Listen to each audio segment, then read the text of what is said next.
Have you ever wondered if the zombie virus is real? An intriguing question that has been etched into our minds, thanks to the countless horror films and spine-chilling tales that have painted vivid pictures of a post-apocalyptic world overrun by the undead. The zombie virus, an eerie concept, has become a cornerstone of popular culture, instilling both fascination and dread into the hearts of millions. This concept, as captivating as it is terrifying, transforms the infected into aggressive creatures, devoid of humanity, driven by an insatiable hunger. The mere thought of its existence has been enough to fuel countless nightmares and speculative theories. But what is it about this chilling concept that keeps us coming back for more? Is it the thrill of the unknown, the terror of losing control, or perhaps the grim allure of the fight for survival in a world turned upside down? Let's dive into the history and evolution of this chilling concept. The concept of zombies has a long and varied history. The roots of the zombie myth are deeply embedded in the rich soil of Haitian voodoo culture. In Haiti, zombies weren't just a figment of the imagination, but a chilling reality. It was believed that a voodoo priest known as a bokor could bring the dead back to life with his potent spells and potions. These reanimated corpses, stripped of their will and consciousness, became the bokor's mindless slaves, the zombies we know today. Over time, the zombie narrative began to evolve and spread its tendrils far beyond the Caribbean. As it migrated, the zombie myth took on new forms, reflecting the fears and anxieties of different cultures and eras. In the West, for instance, zombies became a symbol of societal decay and dehumanization, a metaphor for the mindless consumerism of modern society. But it was the dawn of the silver screen that truly cemented the zombies' place in popular culture. Early films like White Zombie in the 1930s introduced audiences to the concept of the living dead. However, it was George A. Romero's Night of the Living Dead in 1968 that transformed zombies from mindless slaves to flesh-eating ghouls, sparking a cultural phenomenon that continues to this day.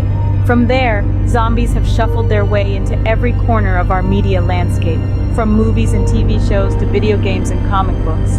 They've been portrayed as mindless hordes, as sentient beings struggling with their condition, and even as romantic interests. Whatever form they take, one thing remains consistent. Zombies are a powerful symbol of our collective fears and anxieties. From Haitian folklore to Hollywood blockbusters, zombies have certainly made their mark. They've evolved from a cultural superstition to a global phenomenon, a staple of the horror genre, and a reflection of our deepest, darkest fears. And while the zombie virus may remain firmly in the realm of fiction, the fascination with these creatures of the undead is very much alive. But what does science say about zombies? Well, let's dive right into it. The concept of a zombie virus, an infectious agent turning humans into mindless, aggressive creatures, is certainly captivating. It's a recurring theme in horror movies and novels, but in the realm of science, such a virus remains purely hypothetical.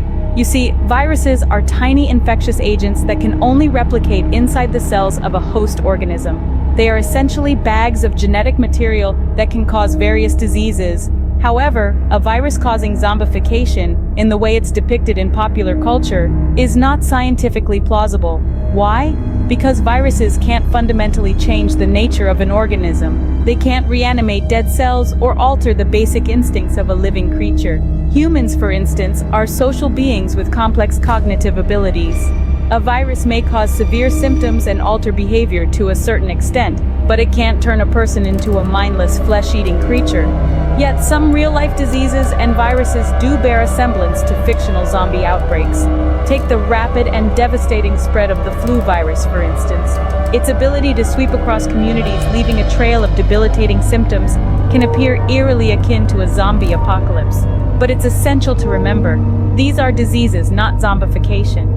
Even the most deadly diseases we've encountered, like the Spanish flu or the Black Death, didn't turn people into zombies. They caused widespread death and suffering, yes. They altered societies, yes. But they didn't rob people of their humanity.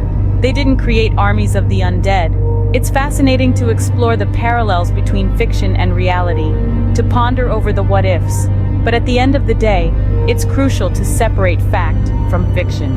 While real-life diseases can be horrifying, they aren't turning people into zombies. There are, however, parasites that can manipulate their hosts. In the natural world, such instances of parasitic manipulation are not only common, but also eerily fascinating. Let's dive into this uncanny realm of nature, where parasites rule with an iron, albeit microscopic fist. Take for instance the infamous Toxoplasma gondii. This single-celled parasite has an unusual life cycle that involves cats and rodents. To ensure its own survival, T. gondii cunningly alters the behavior of infected rodents, making them less fearful of cats. This strange manipulation increases the parasite's chances of ending up in a feline gut, its preferred breeding ground. Similarly, consider the Spinocododes tellini, a hairworm with an intriguing life cycle. It begins its journey as a larva in water, waiting to be consumed by a cricket or grasshopper. Once inside its host, the worm grows to an astonishing length, all the while subtly altering its host's behavior. The once land-loving insect is driven to water, where the mature worm emerges to complete its life cycle. Then, there's the cordyceps fungus, a real star of parasitic manipulation. It infects various insects and arachnids, taking control of their bodies and eventually sprouting a fruiting body from the host's corpse. The infected insect is compelled to climb to a high point, offering the fungus an ideal position to release its spores and continue its life cycle. These examples may seem like they're straight out of a horror movie, with mind-controlling parasites turning their hosts into the living dead. However, they serve as reminders of the complex and sometimes brutal mechanisms of survival in the natural world. They show us that nature can be stranger than fiction, and that the concept of zombies isn't entirely alien to our world. Fascinating, isn't it? But remember, these are parasites, not zombie viruses. So, where does that leave us on the zombie virus? Fiction or reality? We've journeyed through the rich history of zombies, delved into the science behind these creatures of horror, and even explored the chilling reality of parasitic manipulation in the animal kingdom. Let's take a moment to reflect on what we've learned. Zombies, as we know them from the silver screen, are a staple of horror and science fiction. They've been terrifying audiences for decades, their relentless pursuit and insatiable hunger a metaphor for our own fears and anxieties. But as we've seen, the reality is quite different. The scientific community, for all its advancements, has yet to confirm the existence of a real-world zombie virus. There are diseases certainly that can ravage a body and mind, and viruses that can spread with alarming speed, but none of them turn their victims into the walking dead. And while there are indeed parasites that can take control of their hosts, these are far removed from the zombie virus concept. They manipulate, yes, but they do not reanimate. And they are limited to the animal kingdom, with no known equivalent in humans.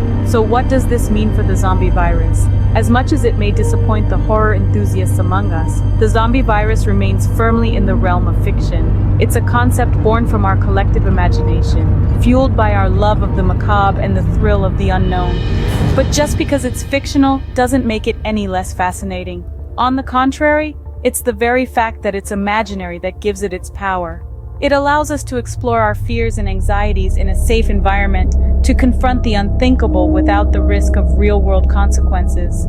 So while we may not need to prepare for a zombie apocalypse anytime soon, we can still enjoy the chills and thrills that the concept provides. After all, sometimes the most terrifying things are those that exist solely in our minds. For now, the zombie virus remains a thrilling concept in the realm of fiction. In the end, it's safe to say that the zombie virus is not real. Indeed, as thrilling as the idea may sound, zombies remain a creation of our collective imagination, fueled by horror films and fictional works. Science has yet to discover, let alone confirm, a virus capable of transforming us into mindless, aggressive creatures. The rapid spread of epidemic diseases, the eerie behavior-controlling parasites found in the animal kingdom. These are certainly fascinating, even unsettling phenomena, yet they are far from the terrifying concept of a zombie apocalypse. So let's enjoy our zombie fiction for what it truly is, a potent blend of horror, suspense, and often a critique of societal norms. It's a chilling reminder of our fears and vulnerabilities, yet it's just that, fiction. Until science says otherwise, continue enjoying your zombie flicks without fear of a real-life outbreak. Stay curious, stay informed, and above all, stay safe.